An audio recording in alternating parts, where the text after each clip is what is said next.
right, so the topic I'll be presenting is Occipitocervical Trauma. We'll briefly touch on some of the anatomy as it's pertinent, and then go through some of the pathology that is pertaining to Occipitocervical trauma. And I'd like to thank Dr. Robert Molinari from Rochester for sharing some of his slides, as he's been very passionate about trauma and takes part in education here. So the craniocervical junction, the anatomy is made up of predominantly ligamentous structures as well as bony structures, but really the strong ligamentous attachments are really important here. So you have the occiput, the atlas C1 and axis C2, the facet joints that are pertaining to it. So I think when you're looking at imaging, it's worthwhile considering that these have facet capsules that do provide some sort of integrity.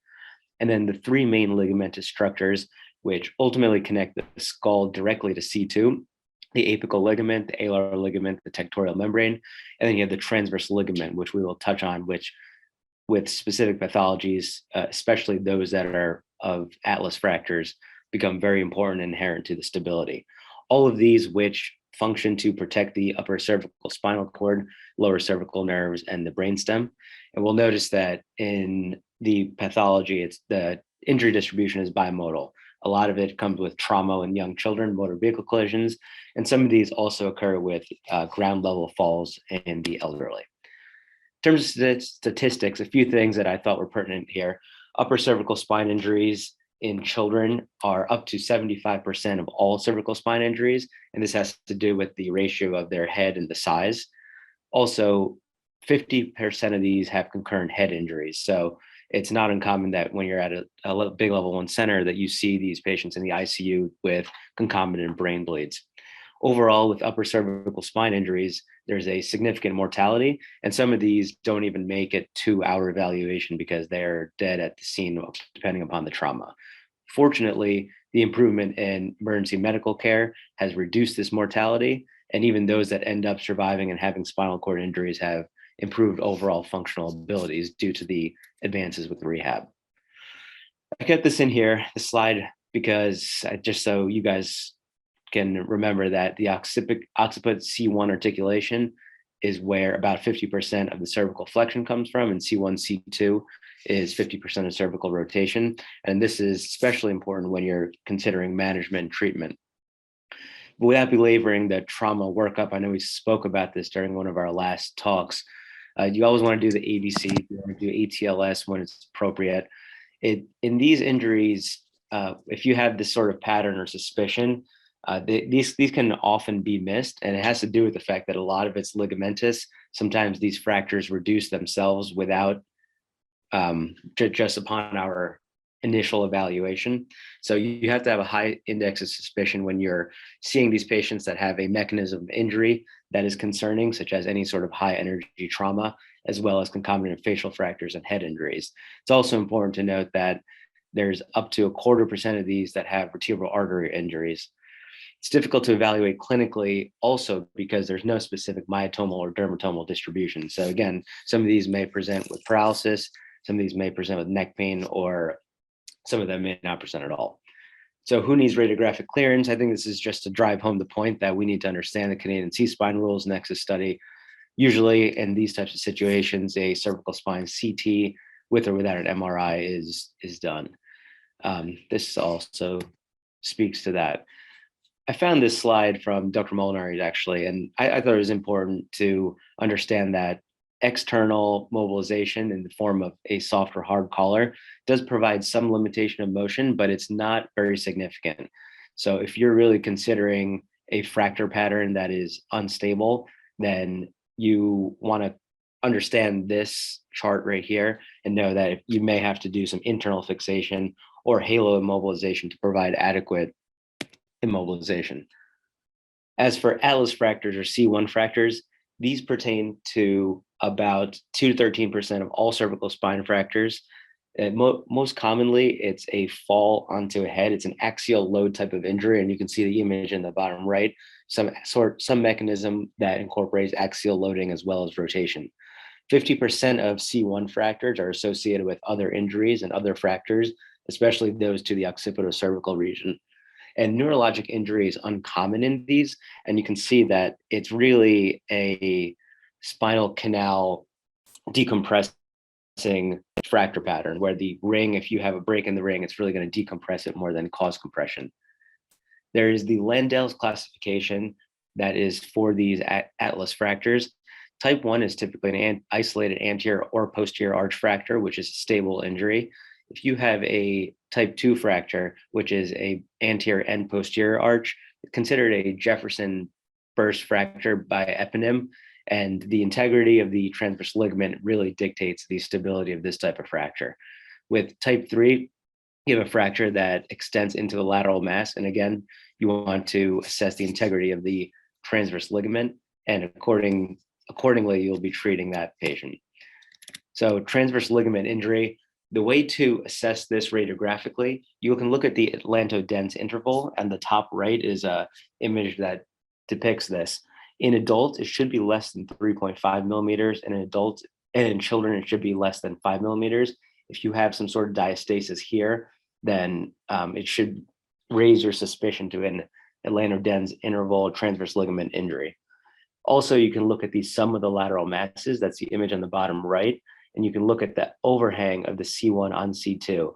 And if that combined space, looking at the lateral aspect of the dens and how it overlaps, combined is greater than 7 millimeters, then again, that's indicative of a likely transverse ligament disruption.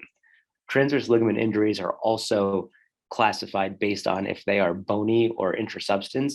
Since ligaments don't heal well and you recognize an intrasubstance rupture, then most likely this will require a posterior and internal spinal fusion. Type 2 injuries that have avulsions can be treated depending on concomitant injuries and the mechanism and other factors, but those may potentially heal, but you still want to consider surgical intervention. With occipital condyle fractures, these patients, as long as it's not associated with occipitocervical dissociation, then they can have a spectrum of injury that ranges from minimal deficit to quadriparesis. It's important to understand the anatomy as per usual, but this has close proximity to a lot of the significant neurologic structures. So they may come in with other types of symptomatology other than just neck pain, headaches, or paralysis. Here's the Anderson-Montesano classification for occipital condyle fractures.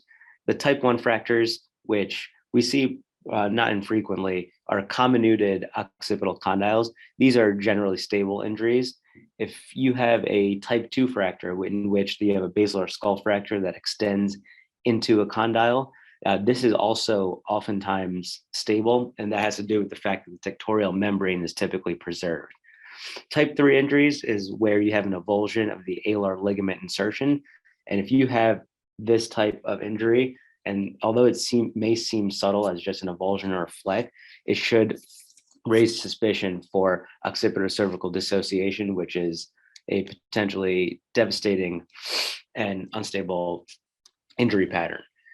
When you have occipitocervical dissociation, which really is essentially an internal decapitation, this is a high rate of missed injury.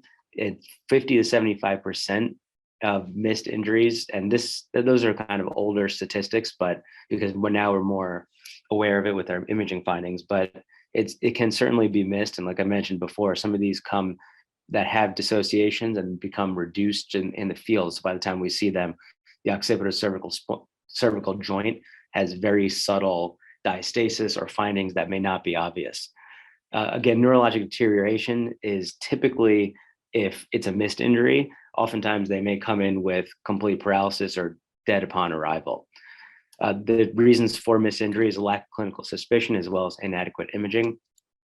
For radiographic assessment of the occipitocervical junction, really, one of the lines that are taught are the Harris lines, or the Harris rule of 12s.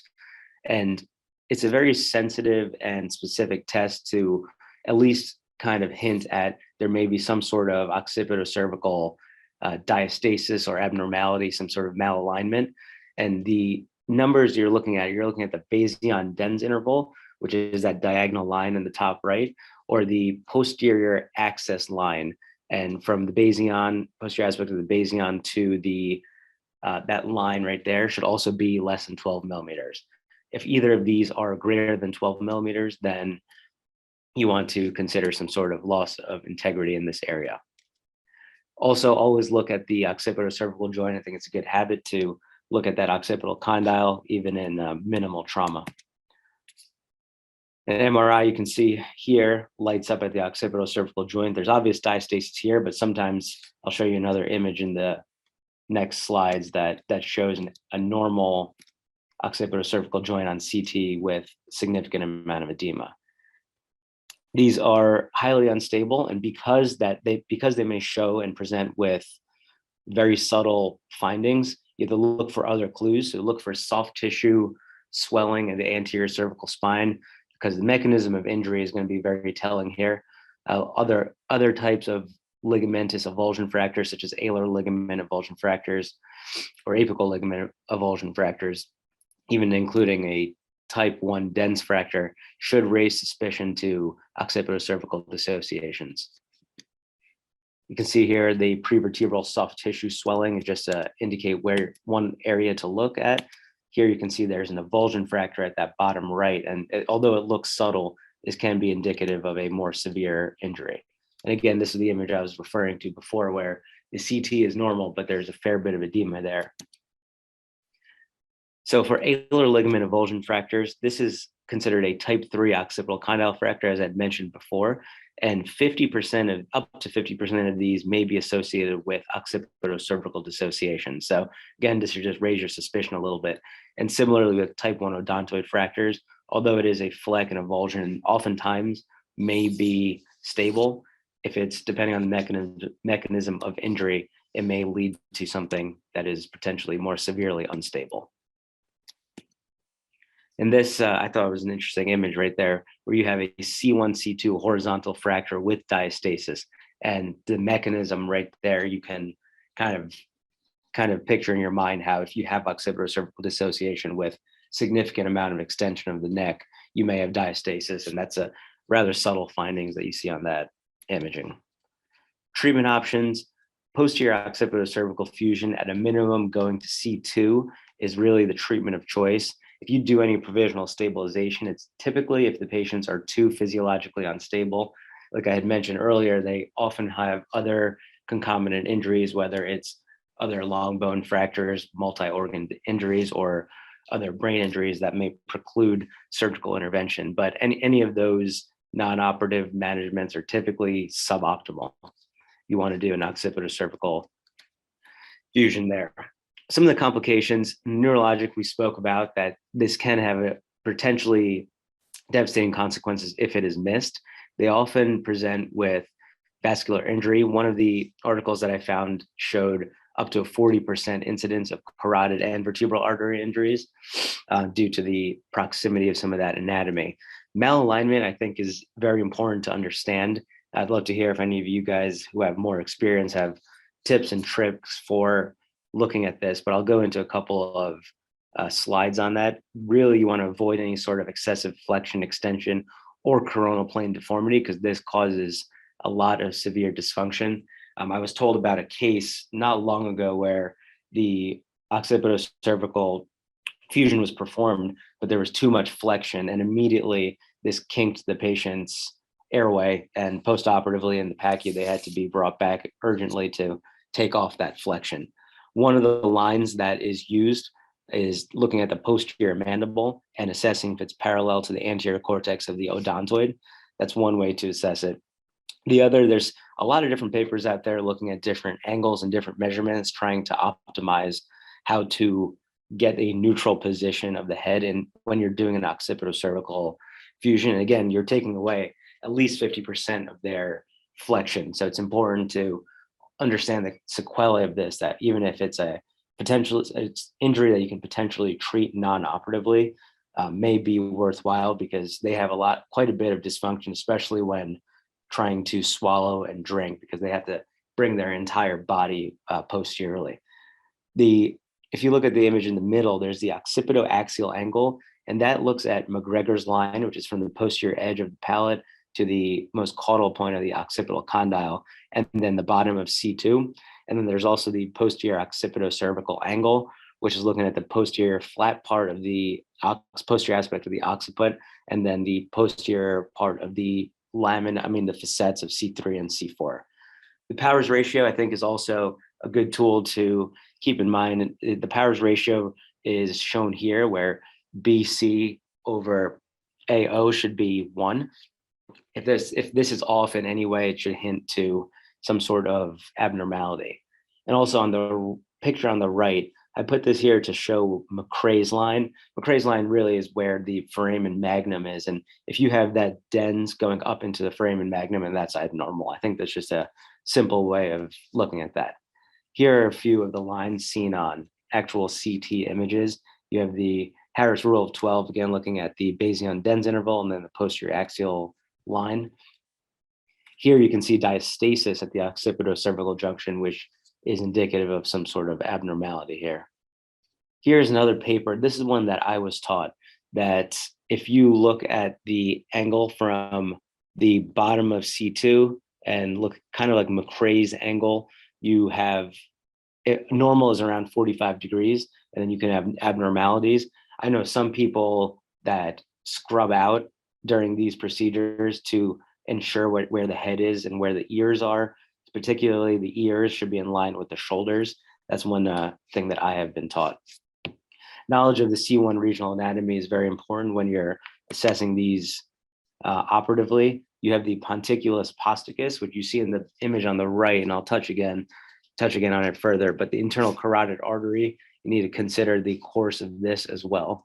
The venous plexus is important because you're going to encounter some bleeding, so just understanding how to manage that is important, particularly with bipolar electrocautery, as well as any sort of gel foam type of product is very helpful. The internal carotid artery, this study shows that the artery is never located in the medial third and suggests that you angle and screw medially. I know this may not be necessarily true depending on technique, because I've heard of and read about techniques that you start a little bit more medially by taking a Penfield, understanding where the medial border of that lateral mass is, and just go directly forward. But there's just, again, driving home the importance of the anatomy that's around there.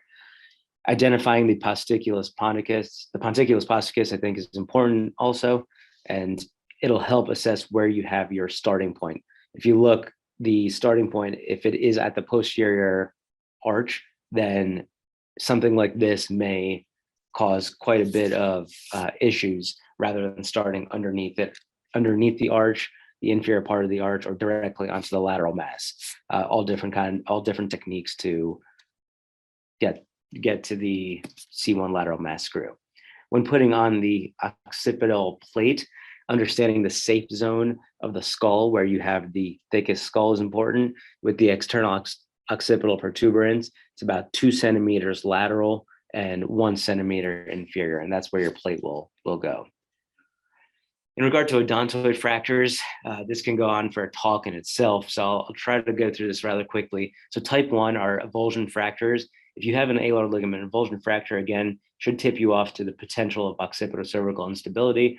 More often than not, though, it is a stable pattern that's not associated with this. But again, look at the mechanism of injury. Type 2 goes through the waist of the dens, and this is a watershed area. So this is where the non-unions occur and where all the studies looking at treatment options based on this really target. And type 3 fractures go through the C2 body. And one way to understand the difference between type 2 and type 3 fractures typically enter the C1, C2 joint.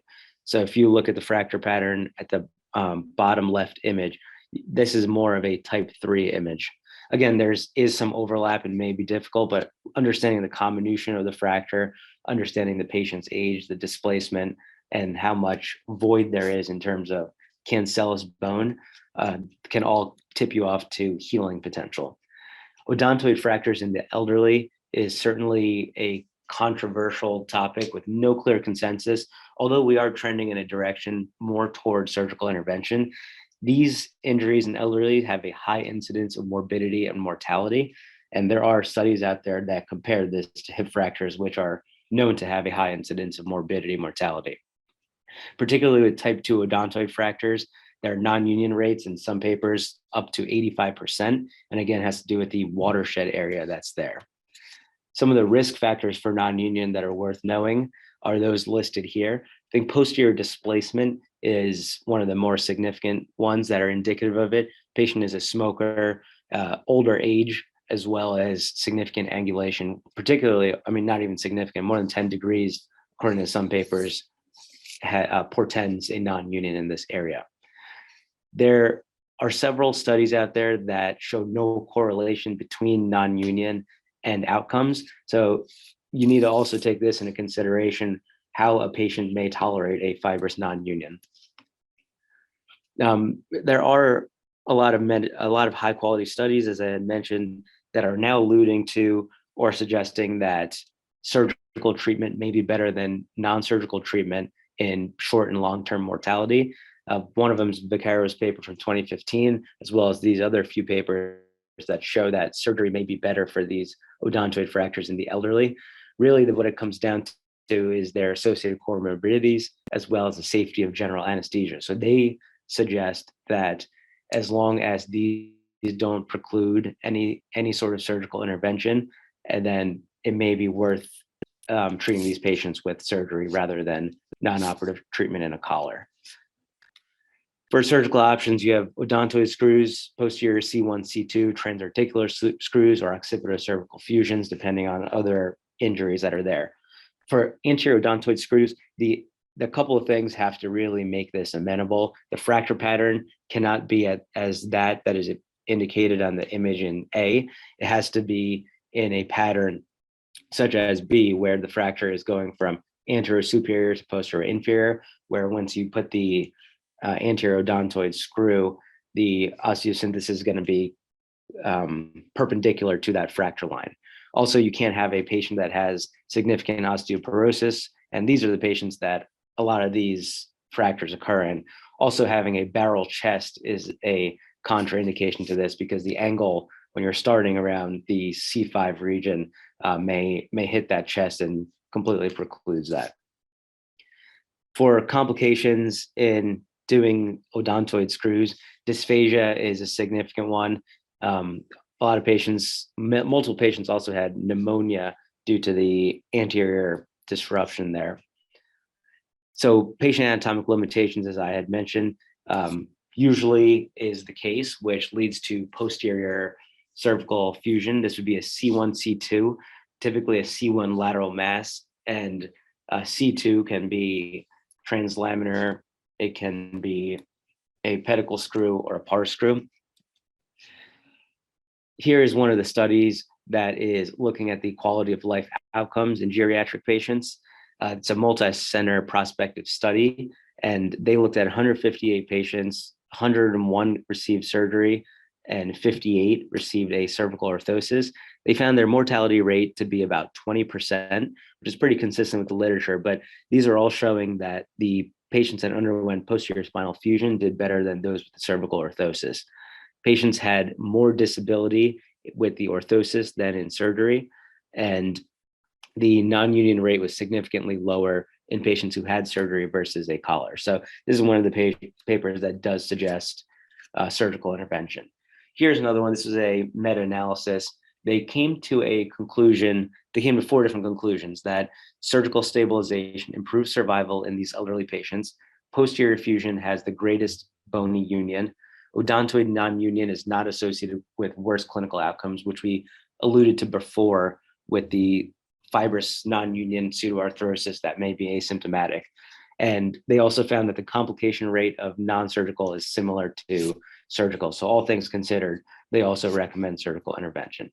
And here is again another meta-analysis from 2019 that says that you should consider surgery if they are amenable, depending on their comorbidities and anesthesia. Rigid collar for geriatric treatments. Here's a study from 2011 looking at 36 patients, and not very many patients, but they found that if you have a mobile fibrous non-union, this is not necessarily associated with levels of disability or neck pain. Their study also showed a pretty high mortality of about 12%. Here is Chapman's study from 2013. That is a pretty significant study that's oftentimes quoted 322 patients, 165 of them received surgery, and 157 were treated in a collar. And they found that the mortality was high, and the patients in the non-operative group versus the operative group had 51% overall mortality versus 38. So the operative group had a little lower mortality. In all, their recommendations are that if it's a non-displaced fracture in a young person, you can treat it with a halo or odontoid screw, probably better than a posterior cervical fusion in these patients. If it's a displaced young person, then this should be reduced and subsequently treated with a halo, odontoid screw, or posterior cervical fusion. Geriatric patients, again, if they're amenable to it, then likely treat them with surgery. And if it's displaced, again, posterior fixation is better, but also understanding that fibrous non-union, depending on the patient and understanding the patient, is important. So operative treatment provides a better fusion rate than external immobilization. Operative management is also recommended in the older patients, yet the data is still controversial out there. This slide drives home the fact that there's oftentimes up to 50% concomitant injuries. Odontoid fractures that present may have C1 fractures up to 50%, and C1 ring fractures may have up to a 26% of associated C2 fractures. HANGMAN'S fracture, which is a traumatic spondylolisthesis of C2, has a couple of pathophysiologic biomechanics. The most common one is probably a hyperextension associated with an axial load. There can also be a rebound flexion distraction, such as from a motor vehicle collision. And these all have varying degrees of instability depending on the structures that are ruptured. For these injuries, they're typically in the younger, high energy traumas, and neurologic injury is seen pretty infrequently due to the fact that this is also canal expanding, similar to the atlas fractures. So type 1 fractures, these are defined by displacement of less than 3 millimeters with no angulation. Angulation and displacement is really how these are classified. The C2-3 disc is typically intact, and the alignment is normal, again, without any angulation. Type 2 fractures, where you have a disruption of the PLL, you have angulation of less than 11 degrees, and it has displacement as well. 2A is one that is important to recognize, as the treatment is a little bit different. For surgeons that do reduce these in the emergency room or treat these with halo immobilization, these often have angulation, but minimal to no displacement. You have disruption through the disc space in the PLL, but what's important about this is this is not one that you use traction for, as you can make this significantly worse. Type 3 injuries are associated with facet dislocations. So they have this fracture pattern that shows displacement, angulation, as well as a facet dislocation. Treatment option for type 1 is typically a collar. Type 2, you can treat it with a halo. Type 2A, again, important to understand that you do not want to do any traction because you can really piff the cord. And type 3, who has a facet dislocation, you treat with a posterior cervical fusion. That is all. I'll take any questions. Breathe, Shalin, breathe. It's a big topic to get in 20 minutes. Huge. No, well done. I mean, it's a lot to have to go through, but that was a great dive on all of it.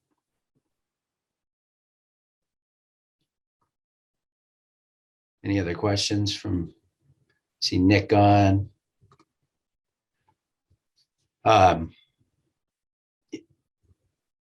What did they do where you trained for elderly odontoids? So operatively, did you do a lot of odontoid screws, or they just go straight to C1, 2? C1, C2. I think over through residency and through fellowship, I did one odontoid screw. In Rochester, they were not doing any odontoid screws. Yeah, we didn't do as much either. I mean, Just the challenge of the morbidity, as you said. Right, and getting one screw, you're wondering how much fixation. Although I wonder these days if there's, if technology might change that a little bit, but you still have the equation of the approach morbidity, and dysphagia in that group's pretty rough. Right. And the bone quality too. Right.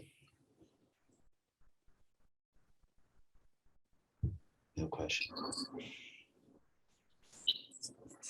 Well, good. Anybody else have comments? Sorry, my phone died and it logged me out again. So, hey, I was going to say, great talk, Shalin. The only thing I'd add, just a little bit on positioning with these, especially when you go up to the occipit. You guys see me use a ton of traction in posterior cervical, but this is one occasion where I don't like traction. I actually like the Mayfield a lot better because it puts the head where you want it and then you lock it. The other thing it does is it clears out the way for you to actually look under the table to see rotation of the patient relative to their shoulders, and allows you to see what their horizontal gaze could end up being should you lock them in place where they're at. So I would strongly advocate for something that's a little bit more rigid, like a Mayfield, in the setting of some of these fusions that go up to the occipit. So, but I think you mentioned how do you evaluate that in surgery? That's something that I've come to do. Got it.